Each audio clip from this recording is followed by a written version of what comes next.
नमस्कार दोस्तों, स्वागत है आपका द न्यूज़ मिर्ची सीधी बात तीखी बात में। मैं हूं मयंक सिंह और आप सभी को बता दूं कि लगातार एक जो खबर है वो आप नेट पे टीवी पे लगातार देख रहे होंगे कि मिश्रा परिवार में एक ही परिवार से 4 बेटियों ने आईएएस सिविल सर्विसेज क्लियर किया। तो मैं आप सभी को बता दूं कि मुझे ये बताते हुए बहुत गर्व महसूस हो रहा है कि उन चारों भाइयों बहन में से एक भाई आईएएस लोकेश मिश्रा अभी फिलहाल एसडीओ रांची हैं और हमारे साथ मौजूद हैं। स्वागत है सर आपका। Thank you. दोस्तों, इनकी सफलता की कहानी आज हम सर की जुबानी ही सुनेंगे और जानेंगे कि शुरुआत कहां से हुई और आज यहां पे पहुंचने तक का जो इनका सफर रहा वो कैसा रहा। सर, सबसे पहले तो आपको बधाई हो। Thank you. और बहुत खुशी है कि एक परिवार जहां पे 4 जो सिविल सर्विसेज एक ही परिवार से निकलते हैं तो सुन के ही बहुत गर्व महसूस होता है। सर, मैं आपसे शुरुआत से जानना चाहूँगा कि कब आपने तय किया था कि मुझे सिविल सर्विसेज में आना है, क्योंकि आपने इंजीनियरिंग करने के बाद 2 साल अपने कोटा में भी सर्विस दिया अपना। उसके बाद फिर सर आपने कब प्लान किया और कैसे प्लान किया कि आपको सिविल सर्विसेज में आना है? देखिए, इसकी कोई तय ऐसा फिक्स टाइम तो नहीं था जब हमने डिसाइड किया कि हमको सिविल सेवा में अपीयर होना है। लेकिन जैसा आपने जिक्र किया 4 भाई बहन हैं और उसमें से हम सबसे छोटे हैं जी। तो उसको देखते हुए क्योंकि सभी का रुझान एक तरह से सिविल सेवा या सरकारी सेवा या पब्लिक सर्विस की तरफ हमेशा से था, क्योंकि हमारे घर में या हमारे परिवेश में हमेशा से ऐसा ही माहौल था। और बड़े भाई बहनों से प्रेरणा लेकर एक बार मैंने भी इस एग्ज़ाम को अपीयर करने में या एक एग्ज़ाम को एक अटेम्प्ट देने का मन बनाया जब मैं कोटा में एक केमिकल फर्टिलाइज़र कंपनी में काम करता था।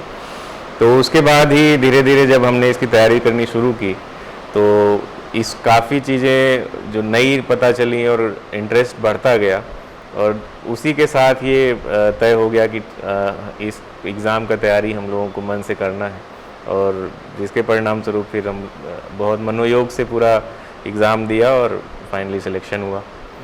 सर, जो आपके परिवार में सबसे बड़े भाई हैं IAS Yogesh Mishra ji, sir I think उन्होंने 2012 में क्लियर किया था। 14 में। तो 14 में सर उन्होंने एक किस्सा बताया था कि जो बाकी की दोनों बहनें हैं जब वो लोग किसी परीक्षा के लिए अपीयर कर रही थी और रक्षाबंधन के 2 दिन पहले उनका रिजल्ट आया था, तो सर वहाँ पे आके उनको प्रेरणा मिले इसलिए सर सिविल सर्विसेज में घुसे कि उनके थ्रू मतलब प्रेरणा मिलेगा बहन लोग को और बहन लोग भी फिर पीछे से आएंगे।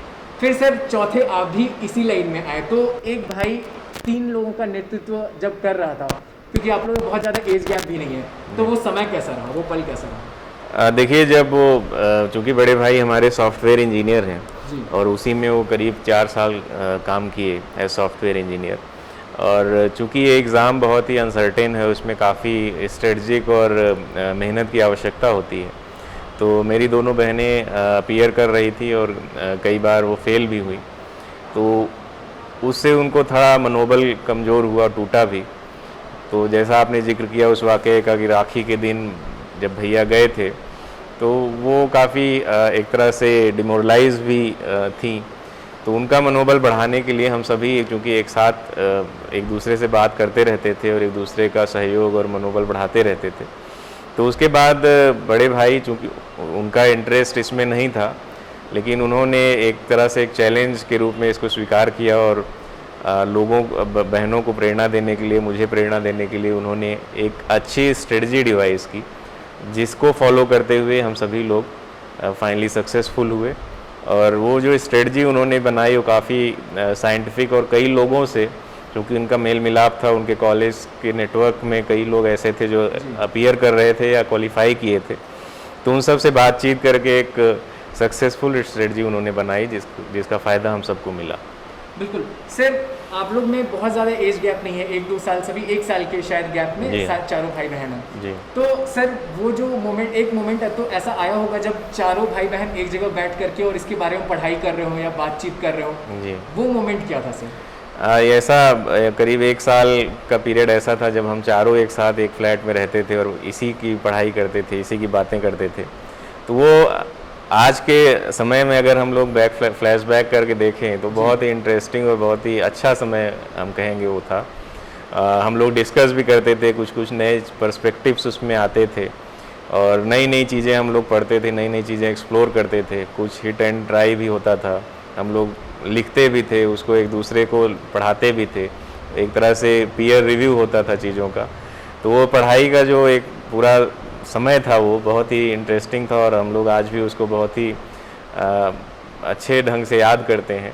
क्योंकि सक्सेसफुल हुए सभी लोग, इसलिए वो यादें अभी भी बहुत ही मीठी हैं और बहुत ही अच्छा लगता है जब हम लोग एक साथ फिर से बैठते हैं, जब कभी भी समय मिलता है और एक बार फिर से चीज़ें डिस्कस करते हैं। तो निश्चित रूप से वो सबसे यादगार लम्हों में से है हम लोगों के जीवन में, जो वो तैयारी का समय था और जब वो पढ़ाई का समय था। सभी के जीवन में ऐसा एक समय आता है जब जिसको बहुत चाव से और बहुत रुचि से याद करते हैं। तो हम लोगों के जीवन में वो समय बहुत ही अच्छा था। सर, आज के समय में बहुत से ऐसे बच्चे हैं जो सिविल सर्विसेज की तैयारी करना चाहते हैं, रुझान भी है, लेकिन उन लोगों का ठीक से मार्गदर्शन नहीं हो पाता है। तो सर, उनके लिए आप क्या मैसेज देना चाहेंगे? देखिए, मार्गदर्शन और एक तरह से गाइडेंस इसमें ज़रूरी होता है, ख़ास तौर पर जो लोअर मिडिल क्लास या मिडिल क्लास फैमिली से आते हैं, जिनके परिवेश में इस तरह की सेवा में शायद कोई ना गया हो। तो जैसे हम लोगों के साथ था, हम लोगों के परिवेश में शायद ही कोई ऐसा रहा हो जो इस सेवा में हो, हम लोगों की जानकारी में तो नहीं था। और चूँकि एक multi round development of personality होना चाहिए इस एग्ज़ाम को क्वालिफाई करने के लिए, तो धीरे धीरे वो चीज़ें आती हैं।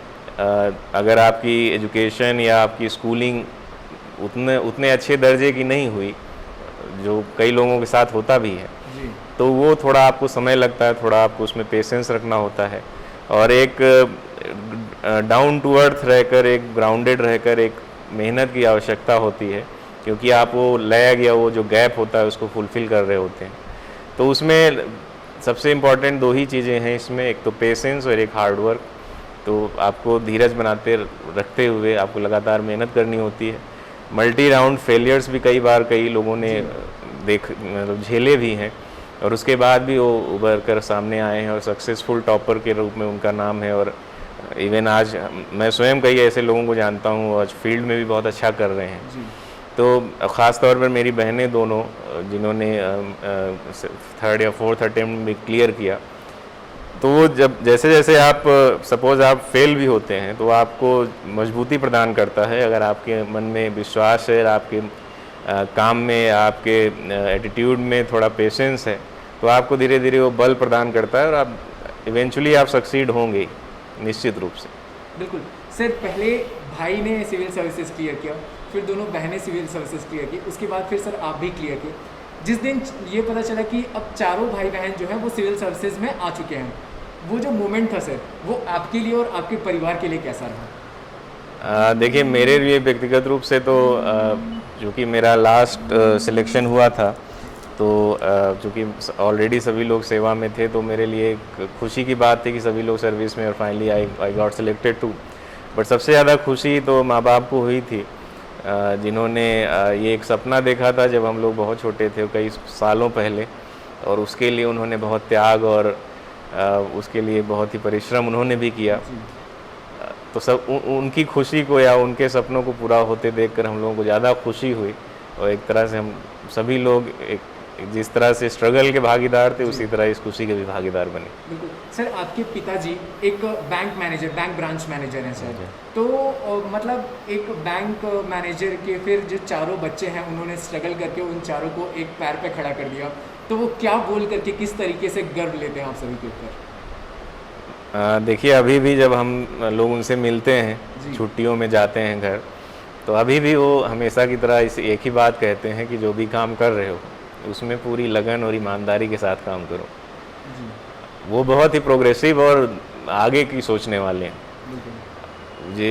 इस बात से उन्हें खुशी है, हर्ष ज़रूर है कि सभी लोग जो उन्होंने चाहा उसमें सफल हुए, लेकिन वो हमेशा यही कहते हैं कि ठीक है, एक मकाम आप लोगों ने हासिल किया है, लेकिन अब आगे का देखिए, और जो आपका एक लंबा करियर है उसमें यश ही जो रहता है, एक तरह से जो आदमी का काम की तौर पर जो प्रतिष्ठा बनती है वही उसकी पूंजी होती है। ये उन्होंने अपने जीवन में भी साबित करके दिखाया और हम लोगों को भी वही शिक्षा अभी भी देते हैं।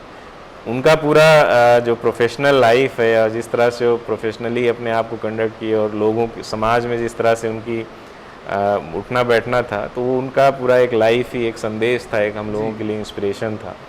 तो अभी भी वो इसी बात पर ही ध्यान अपना देते हैं, इसी बात को हम लोगों को दोबारा बार बार दोहराते हैं कि इस सफलता में ऐसा नहीं है कि इसी में हम लोग उलझ कर रह जाएं या इसी में हम लोग खुश रह जाएं। हम लोगों को आगे भी, अब चूँकि समाज सेवा है, एक पब्लिक सर्विस में हम लोग आए हैं, समाज को बेहतरी के लिए आए हैं, तो उसमें हम लोगों को उसी उत्साह के साथ, उसी मेहनत के साथ काम करने की प्रेरणा देते हैं, जैसे हम लोगों ने अपनी निजी जीवन में सफलता के लिए किया है।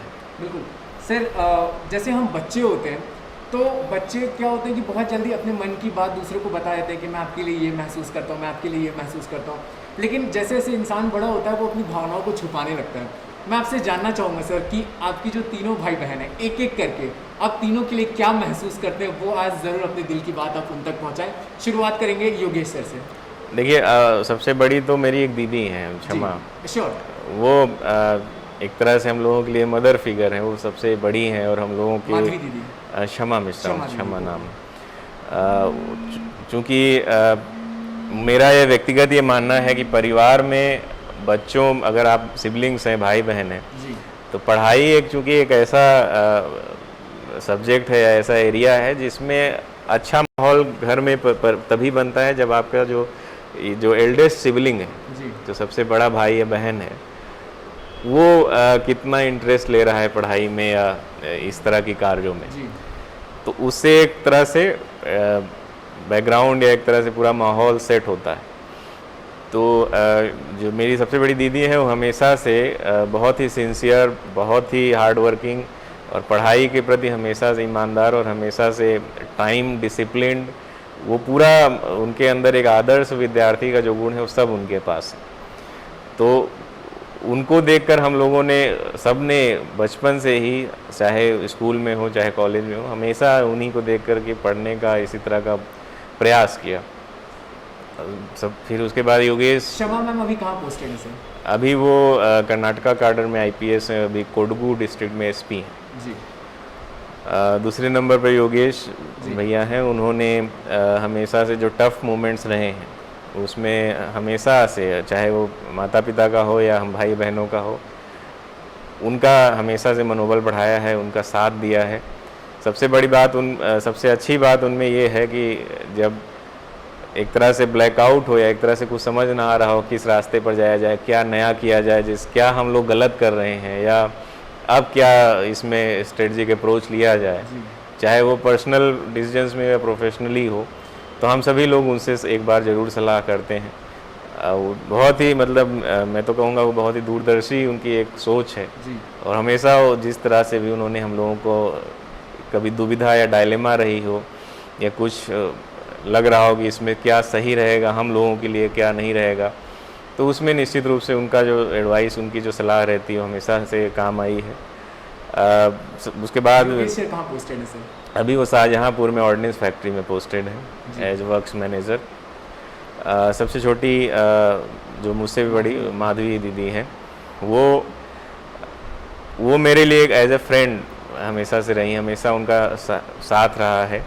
और जो भी मेरा व्यक्तिगत रूप से या कभी भी कोई भी दुख, परेशानी, सुख या अच्छी कुछ खुशी मिली हो, तो वो हमेशा उनके as a friend, as a best friend हमने उनके साथ शेयर किया है। और सिमिलरली उन्होंने भी। तो एक तरह से जो बोनोमी, एक तरह से जो सिबलिंग्स में एक दूसरे के प्रति आपसी समझ है, वो भी कहीं ना कहीं एक बहुत, एक तरह से फैक्टर रहा है हम लोगों के सफलता में, या हम लोगों के जो जिस जगह पे है। इवन आज भी हम लोग अलग अलग जगह में, अलग अलग डोमेन में काम कर रहे हैं, तो हम लोग आपस में डिस्कस करते हैं चीज़ों को, जो भी हम लोगों को परेशानियां फेस आती हैं या जो भी हम लोगों को थोड़ी दिक्कतें होती हैं, कुछ एक दूसरे से सलाह लेनी होती है, तो हम लोग आपस में मतलब अक्सर रूटीनली हम लोग ये चीज़ें डिस्कस करते रहते हैं। सर माधवी मैम अभी कहाँ पोस्टेड है? वो अभी हजारीबाग में है, नगर आयुक्त हैं, म्यूनिसिपल कमिश्नर हजारीबाग। सर मैंने सुना है कि जब भी कोई आपके पिताजी का कहना है कि जब भी कोई ऐसा त्यौहार आता है, रक्षाबंधन, दिवाली, दशहरा, तो आप चारों भाई बहन फिर से वो साथ मिलके बचपन जीते हैं।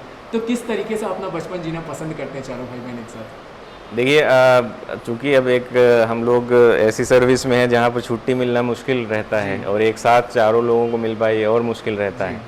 लेकिन हम लोग इवेंचुअली ऐसा कुछ प्लान करते हैं कि एक बार कहीं ना कहीं घर पे या कहीं और मिला जाए और थोड़ा एक आध जो कुछ दिन है वो साथ बिताया जाए। तो अभी भी ऐसा कुछ स्पेशल नहीं है, बस हम लोग बैठते हैं, मम्मी पापा रहते हैं, आपस में बातचीत करते हैं, खाते पीते हैं। जो एक टिपिकल मिडिल क्लास फैमिली का जो एक गेट टुगेदर होता है वो वही होता है, उसमें कुछ अलग नहीं रहता। जैसा हम लोग पहले करते थे वैसा अभी भी करते हैं। कुछ लोग हैं जो हम लोगों के शुभचिंतक हैं या जो परिवार के हमेशा से सहयोगी रहे हैं, वो भी आते हैं, तो वो भी अच्छा लगता है कि सभी लोग हम लोगों से मिलने आते हैं। और वो फिर से हम लोग वही लाइफ जीना चाहते हैं इन छुट्टी के पलों में जो हम लोग पहले हमेशा से बचपन से जीते आए हैं। सर अगर मैं आपसे ये पूछूंगा कि आप अपने सफलता का श्रेय किसको देते हो, आप कहेंगे कि मैं अपने भाई बहनों को, अपने माता पिता को देता हूँ। लेकिन अगर मैं कहूँ कि कोई एक इंसान का ऐसा नाम बताइए जिसकी वजह से मतलब जिसको आप कहीं ना कहीं अपने जीवन का एक महत्वपूर्ण हिस्सा मानते हैं कि आपको बढ़ावा देने में सबसे बड़ा हाथ रहा, तो वो कौन होगा सर? देखिए इसमें किसी एक का नाम लेना तो मेरे हिसाब से तो अच्छा नहीं होगा, एक तरह से नाइंसाफ़ी होगी जी। लेकिन ख़ास तौर पर मेरे माता पिता और भाई बहनों के अलावा कुछ हमारे कुछ टीचर्स रहे हैं जी। जिनका हमेशा से कुछ न कुछ सहयोग रहा है। उन्होंने हमेशा हम लोगों का मनोबल बढ़ाया है। और जो बेसिक प्राइमरी स्कूल के जो टीचर्स थे वो अभी तक हम लोगों से जुड़े हुए हैं। अभी तक हम जब भी उनके घर जाते हैं तो ज़रूर उन सब टीचर्स से हम लोग मिलते हैं खास। और इसके अलावा कुछ अन्य जो हम लोगों के साथ में रहते थे लोग जो कभी कभी आते थे मिलने, जो आस पड़ोस के थे, उन सब का एक तरह से योगदान रहा है। इसमें सबसे इम्पॉर्टेंट बात जो हम फिर से दोहराना चाहेंगे, जो हमारे पिताजी कहते हैं कि आदमी जो है, व्यक्ति जो है, वो जिस समाज में रहता है वो उसी का प्रोडक्ट होता है। बिल्कुल। तो मेरा परिवार या मेरे भाई बहन आज जिस तरह से भी हैं आपके सामने, वो हम जिस समाज में रहे हैं उसका प्रोडक्ट है। उसमें समाज के हर हिस्से, हर संस्था, हर इंस्टीट्यूशन का योगदान रहा, चाहे हम उससे कम समय के लिए मिले हों या ज़्यादा समय के लिए मिले, लेकिन सब ने उसको कहीं ना कहीं हम लोगों को प्रभावित किया है। बिल्कुल बिल्कुल सही बात है सर। और एक चीज़ मैं आपसे पूछना चाहूँगा कि अगर आपको मौका मिलता है कि अपने माँ बाप से कभी बैठ करके उसी बच्चे की तरह अगर बात करना हो, तो आप क्या मैसेज देना चाहेंगे या क्या अपने दिल का बात बताना चाहेंगे अपने? देखिए मैं अभी भी वो करता हूँ। ऐसा नहीं है कि माता पिता और मेरे बीच में ये कुछ पद या पोस्ट या इस तरह का कुछ है। मैं अभी भी उनसे वही चीज़ें बात करता हूँ, वैसे ही बात करता हूँ जैसे बचपन में करता था या स्कूल में था या कॉलेज में था तब करता था। तो उसमें कोई बदलाव नहीं आया है और न उनका मेरे प्रति किसी प्रकार का कोई बदलाव आया है। वो जैसे मुझे पहले ट्रीट करते थे एज दियर यंगेस्ट चाइल्ड, उस तरह मुझे अभी भी ट्रीट करते हैं, उसमें कोई बदलाव नहीं है। सर रांची झारखंड को रांची झारखंड के लिए आगे जो आपका काम है, जो विजन है, वो क्या हो सकता है? देखिए जब मैं पहली बार रांची आया था तो मुझे बहुत ही अच्छी, बहुत ही खूबसूरत जगह लगी थी। क्योंकि मैं ईस्टर्न यूपी से बिलोंग करता हूँ और पहले बिहार में भी कार्यरत था और फिर मैं रांची आया, तो एक बहुत ही नेचुरल ब्यूटी है और नेचर के प्रति लोगों का भी रुझान है और नेचर का यहाँ पर, कुदरत का यहाँ पर कुछ खास एक तरह से कहा जाए तो ब्लेसिंग्स है। बहुत ही ब्लेसेड लैंड है मेरी नज़र में।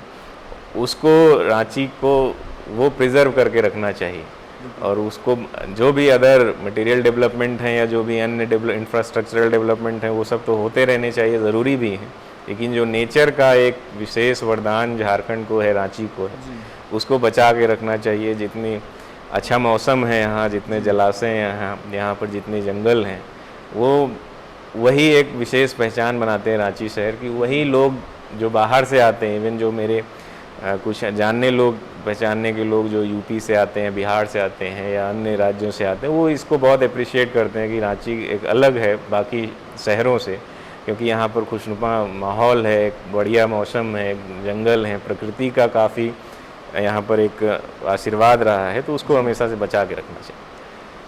सर भारत को हमेशा से युवाओं का देश कहा जाता है, तो आप युवाओं को क्या मैसेज देना चाहेंगे? देखिए, युवाओं को मैं यही संदेश देना चाहूँगा कि जो अब दो चीज़ें ख़ास तौर पर, पहला तो उनको अपना पर्सनल कैरेक्टर, जो उनका चरित्र है, उसको बनाने में, उसको संवारने में सबसे ज़्यादा एनर्जी और सबसे ज़्यादा समय बिताना चाहिए। व्यक्ति को अपने चारित्रिक गुणों का हमेशा विकास करना चाहिए और उसे जो भी शिक्षा दी गई है माता पिता से, गुरुओं से, कि ऐसा काम करे जो लोगों की बेहतरी के लिए हो या सबके उसमें कल अच्छा हो, वो काम करना चाहिए। और प्रोफेशनली सक्सेसफुल होने के लिए आदमी को, युवाओं को अपने मन की, अपने दिल की बात सुननी चाहिए कि वो किस दिशा में या क्या भविष्य में करना चाहते हैं, जो उनको अच्छा लगता। ज़रूरी नहीं है कि सभी लोग जो है उस सिविल सर्विसेज का एग्ज़ाम लिखें या पढ़ाई ही में ही सभी लोग अच्छे हों। जो भी उनको अच्छा लगता है अपने जीवन में, अपना समय में, जो उनको खाली समय में या अपने टाइम में करने में उनको मज़ा आता है, जिसको एंजॉय कर सकते हैं, वो परस्यू करना चाहिए। जैसे व्यक्तिगत रूप से मुझे पढ़ाई करने में अच्छा लगता था, मैं किसी बोझ की तरह नहीं पढ़ता, तो वो एंजॉयमेंट के कारण वो पूरा प्रोसेस जो है वो बहुत अभी भी हम लोगों के लिए मेमोरेबल है। तो इसी तरह सभी युवाओं को अपना अपना जो हैबिट, हॉबी है, उसको परस्यू करते हुए उसी में अपना एक करियर बनाना चाहिए और इसके लिए जी तोड़ मेहनत करनी चाहिए और उसमें फिर किसी को कोई शिकायत नहीं रहेगी, क्योंकि वो अपनी ही उसमें उनको मज़ा आएगा, उसमें वो एंजॉय फील करेंगे। सर, द न्यूज़ मिर्ची की टीम आपके और आपके तीनों भाई बहनों के हमेशा ऐसे ही बढ़ते रहने की, अपनी जो सर्विस है इसी तरह ईमानदारी से हमेशा देते रहने की कामना करती है और हमेशा चाहिए कि आप हमेशा जो अपनी सर्विसेज है वो हमारे रांची के लिए देते रहें, अच्छे काम करते रहें और हमारा रांची डेवलप करते रहें। Thank you very much. तो दोस्तों, ये थे हमारे साथ एसडीओ रांची आईएएस लोकेश मिश्रा, जिन्होंने अपनी सक्सेस स्टोरी, अपनी सफलता की कहानी खुद की ज़ुबानी सुनाई आपको।